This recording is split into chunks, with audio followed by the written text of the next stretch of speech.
Estée Lauder plantea una OPA de entre 18 y 19 euros para fusionar Puig. Las conversaciones entre las partes, pese a que haya entendimiento en algunos aspectos relevantes como el precio de las acciones de clase B, el canje o determinados asuntos de gobernanza al máximo nivel, siguen en marcha y todavía no se ha alcanzado ningún acuerdo en firme. La propuesta supone una prima del 23% sobre el precio previo a que se conociesen las negociaciones. The Estée Lauder Companies está planteando lanzar una oferta pública de adquisición, OPA, sobre el 100% de las acciones clase B de Puig a un precio entre 18 y 19 euros por título en el marco de las negociaciones para la fusión de ambas compañías, según coinciden varias fuentes cercanas a las conversaciones consultadas por Expansión. Las negociaciones entre las partes, pese a que haya entendimiento en algunos aspectos relevantes como el precio de las acciones de clase B, el canje o determinados asuntos de gobernanza al máximo nivel, siguen en marcha y todavía no se ha alcanzado ningún acuerdo en firme, según las fuentes, que precisan que aún quedan por resolver aspectos financieros y de gobernanza que resultan clave para el devenir de la operación. La transacción, de salir adelante, resultaría en uno de los principales grupos de belleza a nivel global, aunque actualmente no hay garantías de que se vaya a llegar a un acuerdo en firme. Tanto Estée Lauder como Puig rechazaron realizar comentarios al respecto de esta información. Según las conversaciones en marcha, la empresa estadounidense, dueña de marcas como Estée Lauder, Clinique, La Mer, MAC o Home Alone London, tiene previsto lanzar una OPA sobre la española, con enseñas como Rabanne, Carolina Herrera, Charlotte Tilbury, Jean Paul Gaultier, Nina Ricci o Viredo, con una contraprestación mixta entre efectivo y acciones. Sistemas de clase de acciones. Cabe recordar que tanto Estée Lauder como Puig cuentan con sistemas de clases de acciones prácticamente iguales entre sí que permiten a sus respectivas familias fundadoras retener el control de ambas compañías gracias a títulos especiales con más derechos de voto. En el caso de Puig, las acciones de clase A, con 10 derechos políticos frente a uno de las clase B, en poder de la familia le permiten mantener el 93% del voto, por el 82% de los Lauder gracias a sus títulos de clase B, con 5 derechos políticos frente a uno de las A. Es de prever que, si hay acuerdo entre las partes, el grueso de la operación se articule a través de un intercambio de acciones especiales, super voting shares, entre las dos familias. Así, los Puig pasarían a tener una participación significativa en Estée Lauder junto a los herederos de los fundadores de esta multinacional.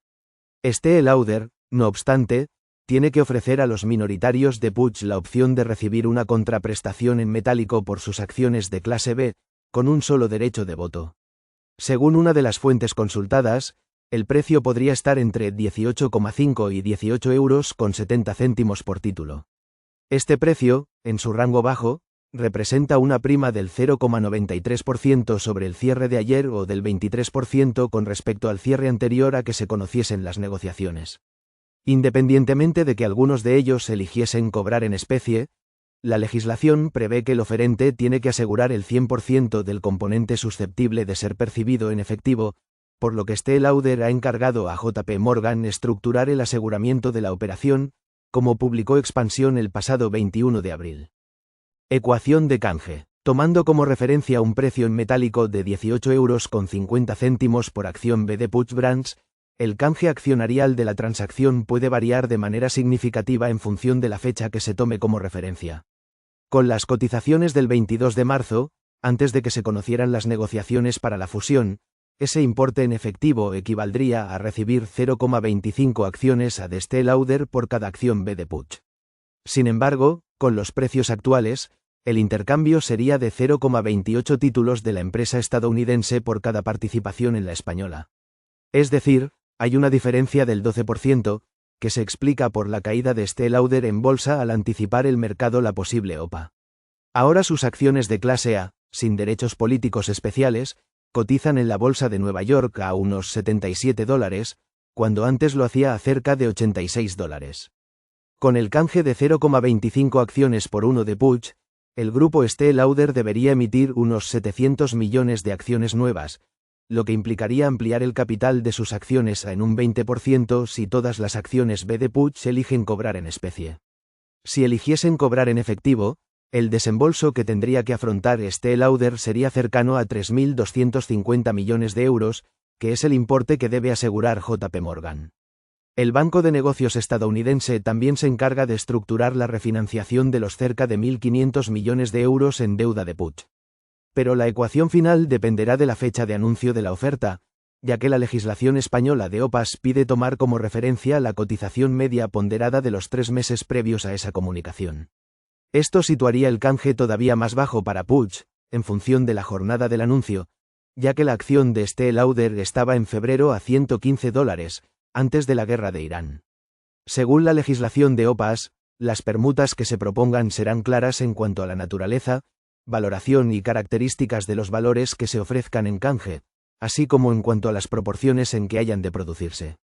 El oferente deberá indicar el precio en efectivo equivalente que resulta de aplicar a la ecuación de canje la cotización media ponderada de los valores entregados en canje correspondiente al trimestre anterior al anuncio previo de la oferta. La determinación de la cotización media ponderada de los valores entregados en canje se efectuará por la Comisión Nacional del Mercado de Valores. El despacho estadounidense Paul Weiss es el asesor legal de la familia Puig en las conversaciones con Estée Lauder, que trabaja con Gibson Dunn como asesor legal y Evercore como asesor financiero. La propia Puig, a nivel compañía, cuenta con Goldman Sachs y Hogan Lovells como asesores para la negociación y con Cuatro Casas para los asuntos fiscales. Los independientes de Puig trabajan con Gómez Acebo y Pombo.